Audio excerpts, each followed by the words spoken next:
1-2. And there it is, strikeout number 1 for Clayton Kershaw, caught by his buddy Austin Barnes. 2-2, breaking ball, strike 3. See you later, Christian Yelich. Fourth highest in the game. Well, Mookie called himself out. And he blew him away. 98 miles an hour, and what a start for Brandon Woodruff tonight. That's a strike 3, and Muncy is gone. Third strikeout for Woodruff. And there's number 4's Bellinger chased. Brandon Woodruff.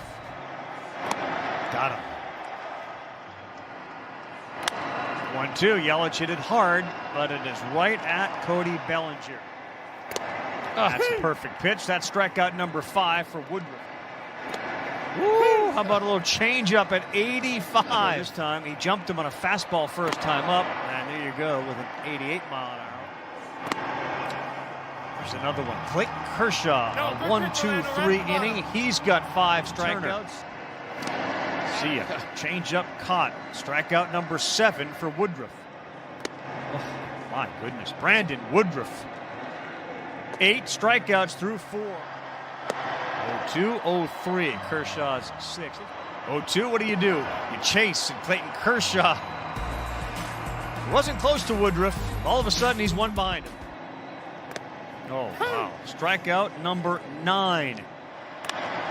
This one up the middle and through. Taylor's going to come around to score, and the bottom of the order for the Dodgers gives them a 1-0 lead as Austin Barnes' second hit of the night.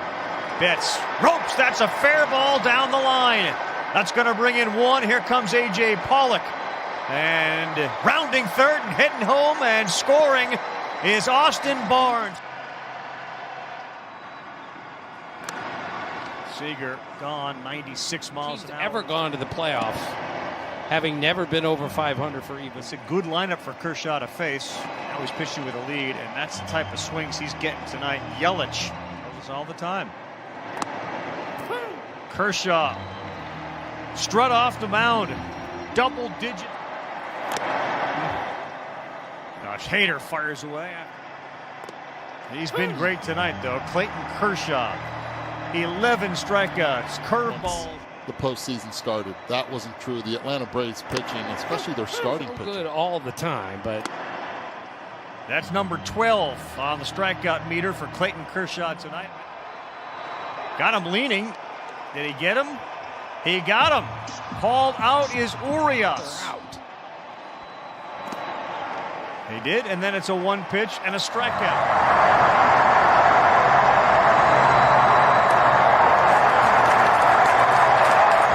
Coming off the outing that he did yesterday, whether he truly believes him to have a chance. Brewster Graterol allowed the first man to reach. Good hustle by Christian. This should do it. Taylor says, I got it. Kershaw gets a win.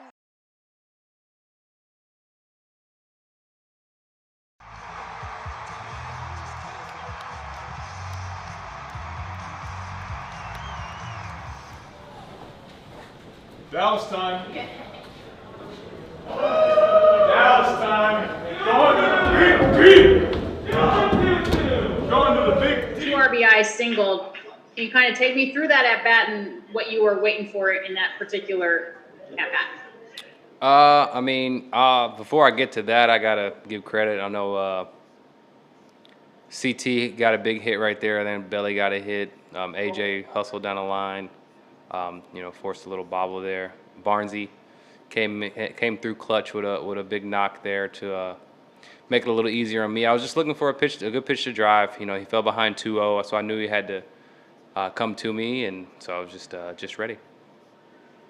When you're able to capitalize in a moment like that, where obviously every pitch is magnified, every AB is so important, to be able to see your teammates in front of you get on base to give you the opportunity, what does it do for you when you're actually able to bring them home? It's tough to say.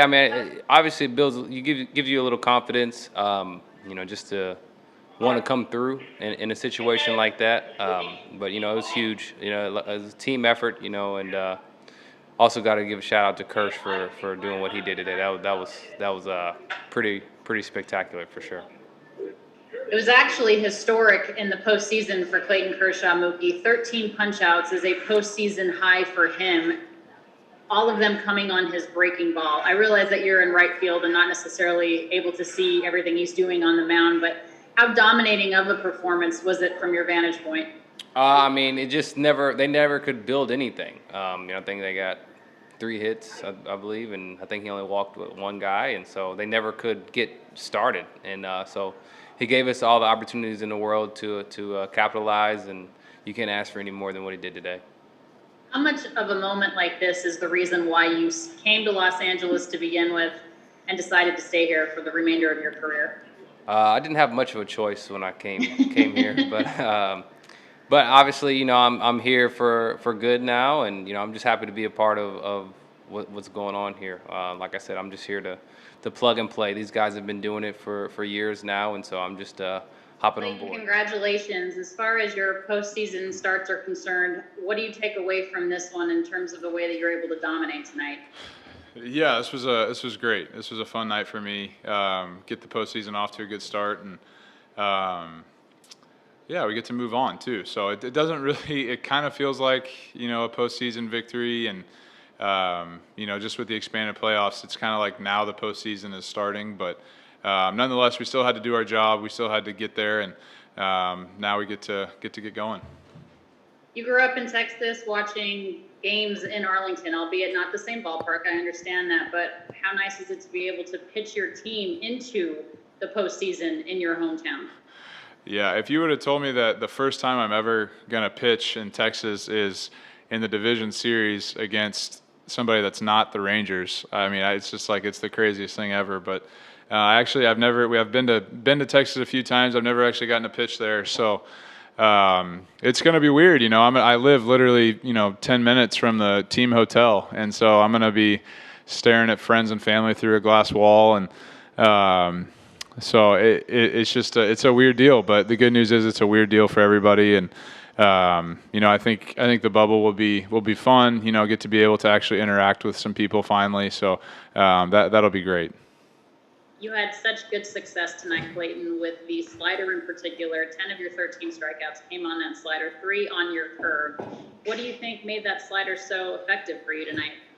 Well, my last start before the season ended, I just really didn't feel like I had the arm speed to create the movement that I needed to on that pitch, and did a lot of just kind of recovery type things after my last start against the Angels, and I think that probably helped a little bit just to get that arm speed back that you need to get that torque on that slider.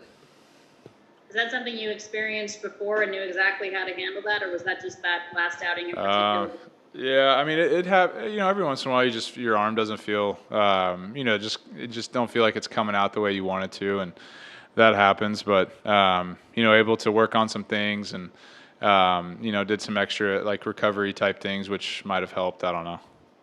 Finally, for me, Kirsch, 13 strikeouts in the postseason is a career high for you. How pleased are you with that swing and miss and just that mark?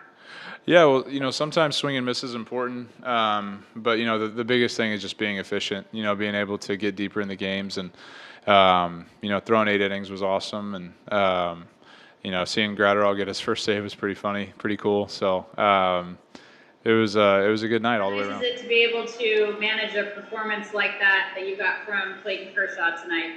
It was just fun to sit back and watch him make pitches, compete. Go pitch for pitch with Woodruff, who I really thought competes so well. I love watching him, but Kirsch was just determined tonight, and to see him go 8 innings tonight and throw up a bunch of zeros. I don't know how many punch outs he had, but just outstanding performance. He had 13 punch-outs, which is a postseason career high for him, all coming on the breaking ball, obviously working off of that fastball. What do you think was so effective about his slider in particular? 10 of the 13 on the slider, 3 came on his curve. I thought that the slider, I talked about it early, it had depth.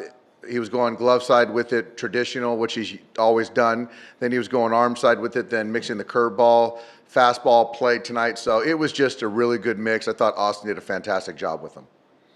You mentioned Austin. He had 2 hits tonight, drives in a run. he was asked earlier by JP if not doing too much or overthinking has allowed him to have that success at the plate. How much do you think not thinking too much is the reason that he's having success offensively? That's a huge part of it. I think that, at times when you're not going well, you start thinking mechanics. But, right now I just thought tonight Austin just did a great job of staying relaxed, seeing the baseball, and not trying to do too much, and really took 2 good at bats and the game-winning hit. 2 outs, but Mookie Betts has the 2 RBI single there. What makes him so effective in situations like that? It's just Mookie just has a way of just really staying in the moment, seeing the pitch, getting a good pitch to hit, and to get a couple insurance runs on that double was huge for us. A little breathing room for Clayton, but certainly makes us all better when he's in the lineup.